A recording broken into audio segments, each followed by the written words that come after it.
Bangkok के world Saim stadium में होने वाली वेल्टर वेट फाइट का वो मैच जिसे सब आम सा बॉक्सिंग मैच समझ रहे थे।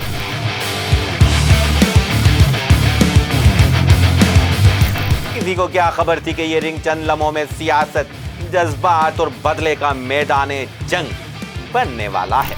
पाकिस्तानी बॉक्सर उस्मान वजीर रिंग में अपने हरीफ का इंतजार कर रहे थे।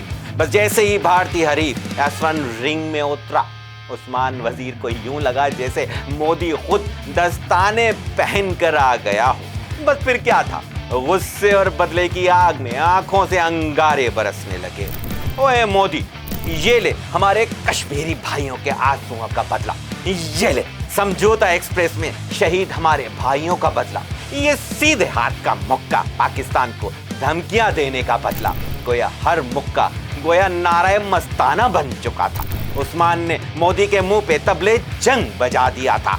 हर पंच के साथ एक नया नारा, हर किक के साथ एक नया वादा। भारतीय हरीफ समझा था कि ये बॉक्सिंग है, पर यहाँ तो आजादी मार्च शुरू हो चुकी थी। अगर उस्मान वजीर का ये आलम है तो सोचो, बॉर्डर पर मौजूद हजारों उस्मान वजीर मिलकर भारतीय सुरमाओं का क्या हश्र करेंगे। उस्मान का आगाज इतना जारहाना था कि उन्होंने भारतीय हरीफ को संभलने का मौका तक नहीं दिया। पे दर पे हमलों की ताब न लाकर भारतीय बॉक्सर पहले राउंड में सिर्फ 1 मिनट और 41 सेकंड्स में नॉकआउट हो गया। ये तो कुछ भी नहीं, पिछले साल सितंबर में बैंकॉक में ही उस्मान वजीर ने भारतीय बॉक्सर को पहले ही राउंड में सिर्फ 65वें सेकंड में नॉकआउट कर दिया।